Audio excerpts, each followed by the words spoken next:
प्रदेश में investors meet के माध्यम से रोजगार के खोले जा रहे हैं नए आयाम। मध्य प्रदेश में अभी तक 2 लाख करोड़ का इन्वेस्टमेंट आ चुका, बोले सीएम मोहन यादव। कहा इन्वेस्टर्स मीट में छोटे बड़े सभी उद्योग शामिल हैं। आज सागर में इन्वेस्टर्स मीट है। यहां रोजगार के बहुत अवसर हैं। इसमें छोटे बड़े उद्योग एवं स्वयं सहायता समूह वाली बहनों के लिए भी रोजगार के अवसर खोले जाएंगे। सागर के बाद रीवा, होशंगाबाद में भी इन्वेस्टमेंट लाया जाएगा। यशस्वी प्रधानमंत्री श्रीमान नरेंद्र मोदी जी की बताई गई 4 कैटेगरी पे पूरा ध्यान दे रही है। खास करके युवाओं के लिए रोजगार के अवसर मध्य प्रदेश में तलाशने के लिए और गरीबों का भला करने के लिए महिला, किसान, सभी प्रकार के उद्योग लोग, उद्यमी लोग लगाए, लोगों को रोजगार मिले, प्रदेश को कर मिले, जीएसटी बढ़े और विकास के सभी आयाम चालू हो। और खास करके विकास के दायरे में सभी संभाग और सभी रीजन में उसका नीचे तक असर दिखे।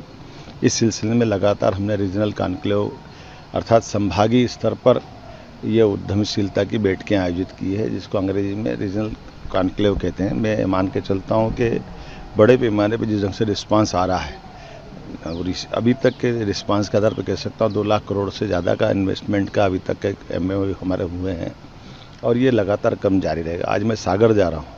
सागर बुंदेलखंड का हमारा अंचल है जिसमें बहुत संभावना भरी हुई है और सभी प्रकार के उद्योग, केवल बड़े उद्योग नहीं, बड़े उद्योग, छोटे मध्यम साइज के उद्योग, सूक्ष्म उद्योग, कुटीर उद्योग, लघु उद्योग, MSME के साथ साथ हमारी सभी स्वयं सहायता समूह बहनें जो काम करती हैं उनका भी, ऐसे प्रत्येक क्षेत्र को प्रोत्साहन देना। साथ साथ IT का, AI का, ये जो हमारे बड़े पैमाने पे इंजीनियरिंग सर्विस से या उच्च तकनीक हासिल किए हुए अलग अलग कोर्स से जो बच्चे पढ़े वो भी अपने प्रदेश में ही रहे, उनकी क्षमता का उपयोग भी हो, ये सरकार ध्यान दे रही है।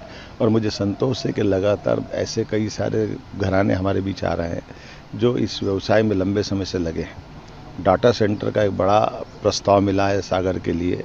ऐसे कई सेक्टर में आनंद आएगा। उम्मीद करेंगे कि इसका जो रिजल्ट आएगा, सागर के बाद रीवा, रीवा के बाद नर्मदापुरम, होशंगाबाद, अब अगले बार में शहडोल, ऐसा ये क्रम बना हुआ। इस क्रम से हम लगातार चलते रहेंगे। इसके बाद जिला स्तर पे भी इसी प्रकार से ध्यान देंगे। हमने प्रयास किया है कि इस पूरे व्यवस्था के इंचार्ज अर्थात जिले में उद्योग लेग और उद्योगपतियों की कठिनाइयों को हल करते हुए शीघ्र अतिशीघ्र वो उद्योग लग करके मूर्त रूप ले ले, इसलिए जिला कलेक्टर को पाबंद कर रहे हैं, जिसके माध्यम से बहुत जल्दी उनके रिजल्ट आएंगे। हर व्यक्ति को जिसकी जैसी क्षमता है उसको काम मिले और व्यापार व्यवसाय का अनुकूल अवसर बने।